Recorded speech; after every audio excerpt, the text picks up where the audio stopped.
All right, guys. So I'm here with my good friend, longtime friend, Vanessa Demopoulos. What's up, everybody? Good to see you. UFC fighter, UFC strawweight, currently with the UFC. Vanessa and I have known each other for, 14 years? 2012? Yeah, long time. Literally. I don't even think about how long we've known each other, but it's been a long time since I was a white belt in jiu-jitsu. It's crazy. And I even remember, I think it was 2013 Long Beach at the Pyramid when you won the Gi World Championship as a white belt. Yes! I think a lot of people forget that. Yes! That you're an IBJJF world champion. Even though it was white belt, you're still an IBJJF adult world champion. That's right. That's right. And 2-time Pan American champion. I won at blue, and then 7-time American national champion, 5-time world medalist. Can I keep going? Yeah, no, you should, because I don't think people realize. LFA champion. Yep. I don't think people realize your background in martial arts, and that's kind of what I want to talk to you about a little bit today, was not just your background of what led you here, but your foundation. So what was the first martial art that you actually did? It was Muay Thai. Okay. It wasn't even jiu-jitsu. Yeah, so I started off in Muay Thai when I was 21 years old, and I did that for 2 years before I ever even thought about doing jiu-jitsu. So we started to build Ronin Training Center, and hammer and nail, put that gym together. And then when we got Vitor Oliveira, the jiu-jitsu instructor there, they were like, "Oh, you need to start doing MMA." And I was like, "Well, I don't want to do MMA." I was like, "I'll just go head kick everybody." They're like, "No, you need to really learn jiu-jitsu to go fight MMA." I was like, oh, "All right, I guess I'll learn jiu-jitsu reluctantly." And I cried every day for the first 6 months. I'm not even going to lie. It was rough. It was so hard for me. That training room was rough. And I remember it was just tons of high-level guys and girls coming from Brazil. But I always remember with you, you were so strong and so tenacious, and you had your signature neck scissor choke that you were so good at. I remember coming in, and I think I even have a picture of you at the Chicago Open where you're neck scissoring a girl to submission, and I was like, "Scissor me, Timber." That's wild. And you won, if I'm correct, did you win your LFA belt? Maybe not with a neck scissor, but an inverted triangle? Or it was an inverted triangle, yeah. Okay, yeah. okay. Did you win an MMA fight with a neck scissor or no? Not an MMA fight, but I've won many jiu-jitsu tournament matches with the neck scissors. Where do you think the strength comes from with the legs? Is it the background of dancing your whole life? I mean, because obviously you're incredibly strong, incredibly fit, flexible. You dance for a good portion of your life. And do you feel like that's what makes those legs so powerful? 100%. Yeah, pole dancing is all accredited to the neck scissors, for sure. Pole dancing is so difficult, and I had to put all of my body weight into closing my legs, scissoring the lock and then putting my body weight backwards on a pole. And a pole's only this big, right? Sure. So somebody's neck, I'm like, yeah, you're toast. Staying connected to the pole and doing that that's incredibly hard. And even just a little bit you showed me out there, my arms are exhausted, my legs are exhausted.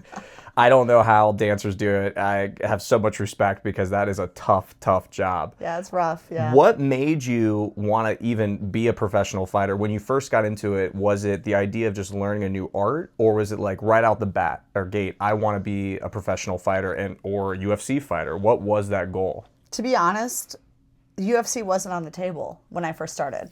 So that wasn't a goal of mine. I think when I first started training Muay Thai, it was the hardest thing I ever did.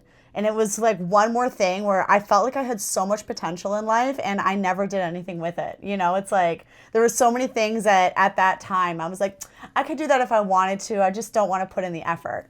And when I saw fighting, I was is this going to be one more thing that I say I could have if I wanted to, but I didn't want to put the effort in? So for me, it was I just wanted to be 100% in everything that I did. I wasn't going to half-ass fighting. Fighting is stupid. I would never do this just for fun. So I didn't care what the ceiling was, but I knew that that's where I wanted to be, day one. Okay, so you knew that if I'm going to do this, I want to go all the way. I don't want to half-ass it. No. And it just so happened to be martial arts. But what was the sticking point for you where you're I actually enjoy it? Because as fighters, we talk about this a lot, is that Rich Franklin says it best. If you want to be a fighter, you got to love to be in pain, you got to love to suffer, and you got to love to bleed. These are things that kind of all coincide with being a professional athlete, fighter, whatever. But what was the thing that you're I really like this? Because you can put energy into anything you do and be successful. But obviously for you, you're you know what? I'm done dancing. I'm ready to go all in on fighting. What was that moment like? I do love fighting, but I don't think I loved fighting at first. I think I just really wanted to like overcome the struggle. Like I fell in love with like becoming a better version of myself, more so than falling in love with fighting. And then fighting led me to the discipline that it takes to be a fighter. It led me to overcoming the adversities. And it's like you have all these adversities in life, but fighting is something that you can control. It's a controllable variable.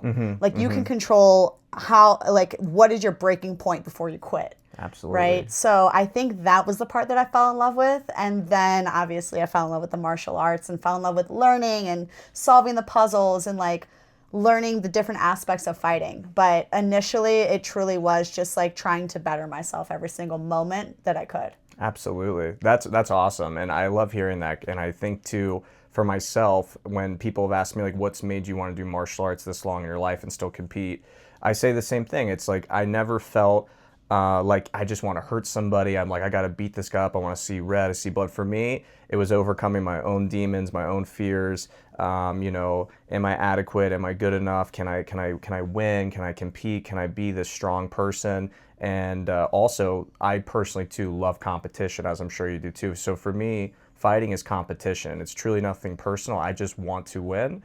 But when I started, it was about that scared boy, like letting that scared boy be seen, be heard, and prove that he can be strong. And I think that's cool to hear that another fighter kind of sees it that way. I think there's this misinterpretation that all fighters are just like, I want to hurt somebody, I just want to kill them. And I think that's so much deeper than that. Yeah, absolutely. Like, for me, yeah, I don't compare myself to other people when I'm fighting. Like, even when I'm in the gym. And I think I'm so much smaller than most of the people that I train with. So for me, it's more so a matter of like, I need to be in my own lane and I need to be competitive with myself. I want to be a better version of myself than I was before I walked into the room. So it's the continuation of just trying to be better every day. Grow. It's never against anybody else. That's awesome. Yeah. What's the biggest lesson you think you've learned from competition? We'll just even say the mixed martial arts lifestyle. Like, what's the biggest lesson you think you've learned from it? Ooh, I think there's way too many like valuable lessons to be learned to like really pin it to one. But Can you name a few? I think it's more so just like learning yourself, like knowing your limitations and just trying to better yourself every day, like knowing that you're able to do hard things. Like you're able to accomplish so much more than what you even thought was possible. Absolutely. So many times people will walk into the gym and I'll see the new people, right? And they have no idea what they're doing. And they just like, they almost feel bad that they're going with someone like myself where they're like, oh, I'm so sorry that I don't know anything. And it's like, no. That's why you're here though, is to show yourself what you can learn and what you know more than you think you do. And that's just, it's always like very awing to me to continue to learn and to continue to help other people to see their potentials. So to be like a student of the game, pass down the knowledge, show people the path. So you've now been in the UFC, you said, since 2020, right? 2021. 2021, okay. You've had 10 fights in the UFC or more? I have 10 fights. Which is incredibly impressive, especially, female athlete. There's a lot of really cool things that are tied in here, but I'll start with this. It's what is your goal at this point in your career with fighting? You've been in the UFC for 5 years, 10 fights, it's a lot. Where do you see yourself in the next couple years? Like what is the goal? I need to be better is my goal, right? So I feel like I have this fire inside of me. And it is just... Oh, you do. She does have a fire inside of her. And it hungers, for the competition, and it hungers to see like what my abilities are. I have a very strong faith in Jesus Christ, and I feel like I have been gifted these talents and these abilities, and I would be doing a disservice if I didn't live them out to my greatest potential. Like I need to completely empty the tank on everything that is possible, because I don't want to leave any stones unturned and say like, well, this could have happened if I want to make sure that I completely just fulfill all of the potentials before I move on to next chapters of my life. Absolutely. And a big question too is, is the dream or is the goal at this point to be a world champion in the UFC? I think if that's not your dream or goal, then you're in the wrong industry. That's a good response. I think that's a great response. No, but it's true. I mean, that's the reality. I think if you're at this level, like, why are you here? Why are you here? Why are you Like, what are you here? doing? Are you just collecting a paycheck? Because I feel like you could go and do so many other things in life. Go be a business owner, and make some money. Like, you don't have to go and get punched in the face for this. And I feel like some fighters, maybe they feel like that's their only option, that's the only alternative. Sure. But I've always known, like, I am a smart chick. Like, I can absolutely go and create other avenues if necessary, but I don't want to. Like, I am here today because this is what I want to do. This is what I chose to do. Sure. And this is what, like, I'm willing to put my life on the line. And I, like, oh my gosh, I'm willing to die out there. That's the truth, though. No, because every time we walk out there, we are facing potential brain damage, potential spinal injuries. Like, there are serious life-threatening things that could happen to us. Sure. And we are sacrificing so much time and effort and energy towards just this one moment where we go out there and are extraordinarily violent for 15 minutes or less. And it is incredible. There's nothing else like this in the whole world. Absolutely. That well said. And watching you fight too, you truly embody that. Like, you embody the warrior spirit. I've watched you fight, whether you win, lose, or draw. And to be fair, your losses that you have taken, a lot of them are decisions. Yeah. So you are fighting tooth and nail. And I see the mentality, the energy, the aura of you every time you fight. There's no doubt when you watch a Vanessa Demopoulos fight that you're going to be like, oh, this chick came to fight. She's a dog. She's a warrior. And not everybody is like that. Not everybody has that dog, that warrior spirit in them. And I think that's something super admirable, which kind of ties into my next question. Women's sports, right, is in an interesting place right now. It seems to be growing a lot. It seems to be getting more publicity. Obviously, you see now Gina Carano coming out, a legend of the sport, about to fight Ronda Rousey. And then you have all these other, great female role models are coming out in other sports. But you have this unique position where, because you've done so many different things, the exotic dancing, you're really good with the PR, with the promotion, and you're such a tough fighter. What is your goal to leave to, like, up and coming female athletes and just women in general? Like, what's the message to all these ladies out there? You can be so much more than you believe that you can be, right? Like, don't follow the stigma of what society tries to put you into. Like, I was a stripper, so people really wrote me off. They're like, oh, like, that's what she does. Forget about her. Like, that's all she's ever going to be. And I was like, no, I'm going to be so much more than that, right? So then becoming a UFC athlete. And then they're like, oh, well, she's, just a fighter. And then I'm like, no, I could be so much more than that. So now I do broadcasting as well. And I've traveled the world doing broadcasting, right? Like, commentating jiu-jitsu, commentating MMA. And they're like, okay, so maybe she can do more than that. I've studied acting and modeling. I have written a book. I've been an author. Like, I study finance. I study psychology. Like, there's so many things that fascinate me. And I think if I'm going to leave something to up and coming athletes, it's don't let society put you into a box because it's what they think you should be, or it's because they don't believe in themselves.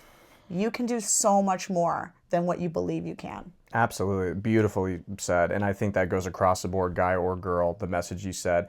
And that kind of brings me to the next thing is, do you feel like there is a stigma that's kind of followed you with being a dancer, obviously former dancer?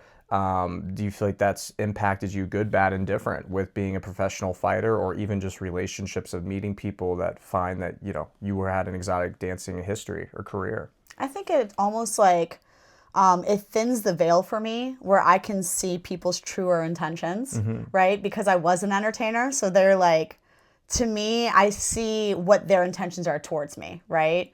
So it almost makes my life a little bit easier because I'm like, oh, are you super judgmental person? Are you somebody who's already writing me off? Like, if those are the cases, then like, great, beautiful, fine. I don't have to waste my time trying to impress you, And It's easier to weed people out. It's easier to weed people out for me.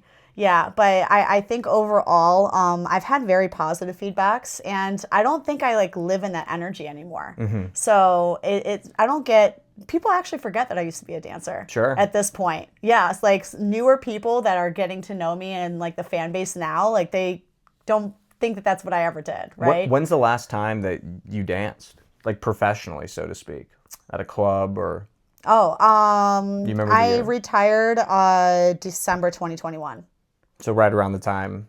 Right before I jumped into Joe Rogan's arms. That was the fight camp that I retired. Wow. Yeah, because I was like, I'm going to go all in on fighting. Wow. Do you feel like today, Vanessa of, 2026 has a chip on her shoulder still? Do you feel like you have something to prove to the world?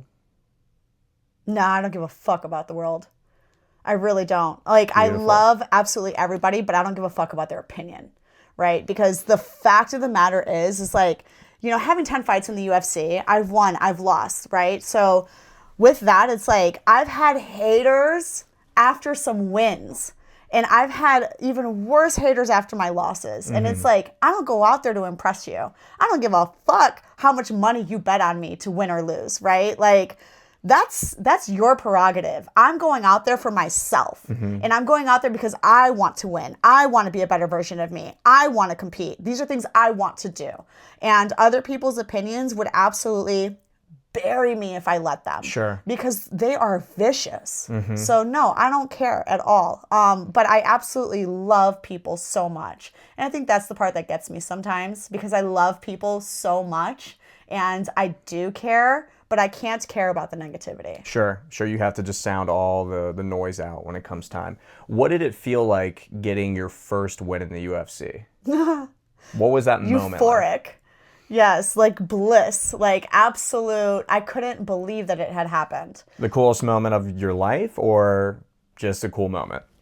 I mean, definitely up there in the top 3 for sure. Yeah. Like, What was number one? I don't know. Getting my black belt was really amazing as well. Okay. Yeah, I don't know which one was more awesome, getting my black belt in jiu-jitsu or winning my first UFC fight. They were both like really like pinnacle moments in my life. And one of them was like in front of the world. And then another one was just like in front of friends. Okay. So euphoric, you'd say? Like just feeling like, wow, this is... Absolute just like solidification, like validation. I deserve to be here. Yeah, like this is my home. Like, because you always know it. But then until like it's actually proven to you, it's like, is this just something like, am I just delirious? And is that part of like we talked about being kind of like battling kind of yourself, some of those, you don't have to be demons, but battling some of that self-doubt to prove that like I'm adequate, I deserve to be here. Is that what it felt like for you after you got that win? Yeah. It's just complete like solidification, Yeah. Okay. And now I'm going to flip the question the other way. What did it feel like after your first loss? Well, my first fight was my first loss. So it almost felt like... First loss in the UFC. Yeah. Okay. My first fight in the UFC was my loss. Okay. And I felt like I was just like honored to be there.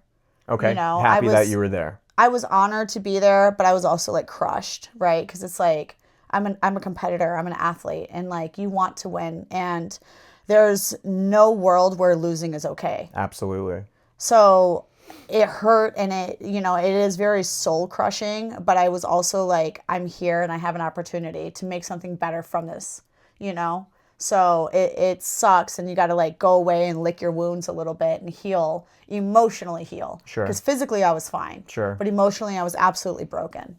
Yeah. And you come back from that, and I think that that's another thing that fighting teaches you. It's like, you're an absolute like broken person after you lose, and if you're not, well then you don't give a fuck enough, and maybe you're in the wrong sport. I don't know. That's just my opinion. But how'd you rebuild yourself? Because you said you just figured it out. Was there something you did? Because I think that's a great takeaway for people too. It's like there's always that question that people never want to talk about. Like, what do you do when you lose? You sit in it. You don't have any other options but to sit in it, right? And you evaluate and you ask yourself hard questions. Did I do everything that maybe I could have done, right? Like, is there something more I could have done and should have done? And like, was I in the right mindset when I went out there? Did I fuel my body appropriately? Like, did I sleep well? Was I stressed out with family and friends? Like, there's so many like aspects to fighting, and you have to evaluate, like, did I do the things, And if you are checking every single box, well then... You did your best? Either that, or either you're fucking lying to yourself.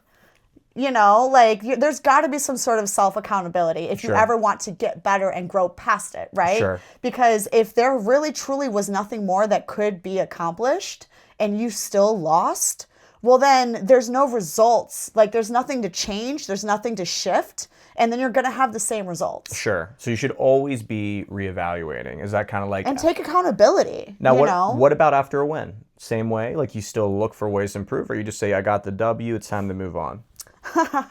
I think after a win, you should absolutely celebrate your victories. Sure. You know, like, you shouldn't be super harsh on yourself. Sure. But yeah, same thing though. Same song and dance, but with a different heart behind it. I like that. I like that a lot. I think that's really well said. And I think a lot of people, like I said, don't like to talk about those things. And kind of going into talking about those things, what is the mindset like fight night, the day of the fight? Walk us through that. Like, as you're warming up, getting ready to walk out, what is that like? No, I can't, because there's no explanation for it. It's absolutely, like, it is so unique and it is so special. And I think if I could say anything, so many things. But if I can say anything, it's that there's no two fights that are the same. Okay. Right? So, like, let's say that, like, you found a lot of success in one of your fights, and then, like, you tried to, like, re-emulate the exact same emotions, the same feelings, like, the same warm-up, all of that. Like, you're never going to be in the exact same moment again. Like, we are living in this one present moment. Like, there's fights where I've walked out and, like, in the back, I've been, like, super scared out of my mind. Like, oh my gosh, I can't believe I'm about to do this. Like, I literally step into the cage and I'm like, what the fuck am I doing? Like, oh my gosh, I can't believe I'm here. And then you win, you know? And then there's been fights where I'm in the back and I'm like super relaxed. Like, I'm just like, you know, just like another day hanging out with my homies. Like, let's hit some pads. Let's go out there. And like, it's almost like some live rounds. And I go out there and I win. Right? So it's like, there's just like, I've been so many different people. I've had over 20 MMA fights. It's a lot. If not more than that. Sure. And I mean, hundreds of jiu-jitsu competitions. So I have been extraordinarily aggressive, where I felt like I couldn't move because I was paralyzing myself with emotion. Sure. And then I've been so loose that I probably should have cared a little bit more. And in both cases, I've won and I've lost. Being both of those. So it's like, for me to just like give you a walkthrough, all I can truly say is there's no two moments, there's no two competitions that you can emulate to create the product, like the win, the victory. So it sounds like it's just really whatever you feel on that day, you just come to accept it. You improvise. Be present. So even if fight day comes, and I agree with everything you're saying, I feel like throughout my career, I've had moments where I've been like, oh shit, this is really happening. And I go out there and I do incredible. Like, sometimes on the days that you feel the worst, somehow you go out and you win. You're like, what? Like, I won? I felt terrible. And then you flip it on the other side, the days that you feel good and you're like, I'm going to crush it, you come up short. So it's just being comfortable with whatever comes your way. Is that it? Fight day, you don't try to force yourself into a mindset. You're just like, I will accept what comes. Yeah, absolutely. There's nothing that vibrates louder than authenticity.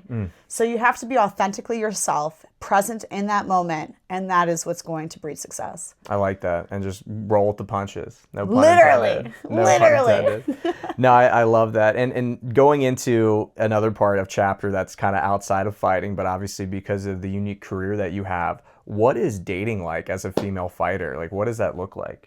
I think when I figure that part out, I can talk more about it. Okay. Yeah. Well, I for most of my entertainer career, I was very single. Okay. And I think even like as a fighter, I've been very single for most of the time. Like, even right now as we're doing this interview, I am talking to somebody, but it's like figuring things out right now. But it's difficult for me as a female. When I was an entertainer, I felt like I never wanted to hurt somebody's confidence by dancing, right? Sure. And like, because that's a very difficult industry to navigate. Sure. And I didn't want to pull somebody else into that with me. And then as a fighter, it's, I think, very difficult for most men to deal with a female fighter, right? Like, we're around guys in very intimate positions very often. And I think it takes a special individual to be able to, like, just accept that, like, know that that stuff doesn't mean anything to us. Dating's hard, man. Dating is freaking hard. Have you, I don't know if I've asked you this before, but have you been married before? Have you been, like, engaged, anything like that? I've been married like 4 times. I have 7 kids. Hey, maybe. That's why it's worth asking. Yeah, I guess I never thought of that. But ever? No, I've never been engaged. Never been married. Okay. So yeah, I've turned down a few proposals just because they weren't the right person for me. That's fair. And ideally, you want children? I would love to be married with kids. How many Absolutely. kids? I want at least 2, and I want them to be close in age. And if you were to have kids right now at the point that you're at in your career, would you keep fighting, or would you be like, I'm good? I'm good. Wow. Beautiful. That's Those are quick too. Yeah, no, quick that's good. I mean, you heard it first. So, okay, so the goal, the next chapter of life, then it sounds like post fighting, whatever that looks like, is you want to be a mom. You want to have a family. Yeah, I do want to be a mom. I do want to have a family. I do want to be happily married, because I won't just be married if I'm not happy. Sure. That's not important to me. But I would love to be a supporting role for another man. And then I'm going to be a public speaker as well. Okay. Right? That's something I'm absolutely going to do. I'm going to be behind the microphone. I'm going to be helping impact millions of people's lives through my story. And I would hope that whatever man is in my life can accept that from me, because that's my path. I love that. I think that's beautiful. Beautifully said. and you have so much experience, life experience to share with people. How many kids? 2. 2 kids, boy and a girl? I don't mind. Okay. I don't mind boys or girls. Yeah. Okay. It could be 2 boys, 2 girls, boy and girl. So you currently live in Las Vegas too, which is like, fight capital of the world. Makes total sense why you're here. You have access to the PI and all the fantastic amenities. Where do you see yourself? Like, do you see yourself staying in Vegas, or where would you ideally like to live? Is there a place? Like, ideally, but realistic. I think ideally I want to live somewhere in South America. So, Or Australia. I don't know.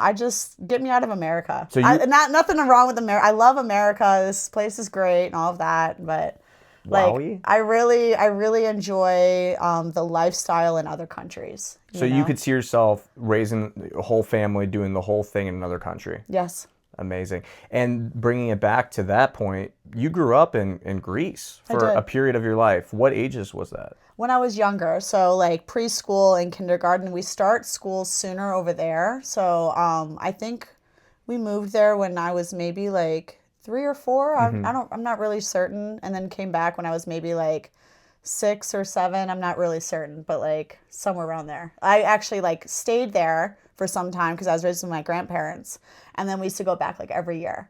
So until I was like almost an adult, and then I didn't go for a long time, and now I've been a few times. Okay. Recently. Yeah, and having like living in Greece isn't one of the places you want to go. You still prefer South America. Yeah. I mean, Greece is beautiful. It's amazing. But you're ready for and something else. I love the lifestyle there too, but I don't think I don't see myself like living in Greece again. Okay. So South America. South America. I like South America. No, specifically more like Brazil area. Okay. Like, I've been to Brazil a few times, and every time I go there, I'm like, I love it there so much. Could you see yourself like as a gym owner, like running a gym, or that's not your jam? It's not really my jam. Yeah. Not really my thing. And I'm going to ask you this. If you don't want to talk about it, it's fine. You just tell me. But one thing I've always noticed, and you see it when you fight, obviously you have an incredible physique. You're very fit, very athletic. You have this scar on your stomach. Mm-hmm. Is that something you'd be willing to talk about, or tell us what that's from? Yeah, I have a scar that goes from like one side of my stomach to the other. It's pretty prevalent. And it was actually from a very abusive relationship. So, I actually didn't know that. Yeah, it was from an abusive relationship. So he was beating me, and then I tried to escape, and then he sliced me with a knife. Wow. So, yeah. How old are you when this happened? 17. Oh, wow. Yeah. I also have 4 fake teeth from that same relationship, so. Okay. Do you feel like, and I didn't actually know that, do you feel like that maybe provoked you wanting to be a fighter? I don't know if that provoked me to want to be a fighter, because I played football in middle school. Like, I was always just like into boys sports, but and I always wanted to do karate growing up, and then I never did that. But I do think that something like that, just really showed me that like I haven't died yet. Like there's so many times in my life where I actually should have not even been here. And when it came to fighting, that's something that always like fueled me when I'd go to fight. Because I'm like, there's nothing anybody can do that'll actually hurt me. because I've actually been hurt before. Yeah. Like you can't hurt me. You've experienced something just so traumatic and like crazy that you're like, it can't be worse than this. Can't be worse than this. Yeah. Wow. That's unfortunate. It's really, that's crazy. But look at you now. Like I said, you know, one thing I really admire about you, Vanessa, is, and I think this is what kind of draws us together, and we've had such a long friendship. And, you know, there's been periods we haven't talked as much, but now we've definitely reconnected a lot more. It's just how relentless you are, how determined you are. You know, I always like to say, I think the key to success, and there's a lot of things, but I love saying persistence and consistence. Consistence and persistence, because they do go together. If you're consistent and you keep persisting, good things happen. And, you know, role reverse, vice versa. And with you, you have this energy about you. Like, if you get knocked down, you undoubtedly get back up. You always get up. You always push forward. You always find a way. And I really, really admire that. And I feel like we're similar in that way. Like, if we can't find a way, or we're looking for, we'll find a way to squeeze through that crack and push through and be like, I'm here, I'm ready to conquer the world, whatever it is, whatever obstacles in front of us, we find a way to push through it.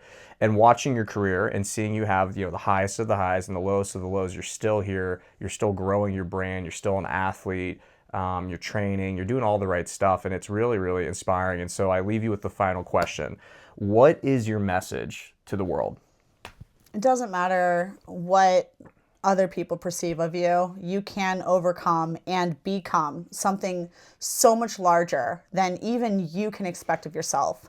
Because so many times in life, I shouldn't have made it. So many times in life, people counted me out, and I just believed in me, and I had stock in myself, and I continued to push forward, regardless of the odds, regardless of the opinions, regardless of the support or lack thereof. I made sure that I was going to follow my own path. So I believe in other people the same.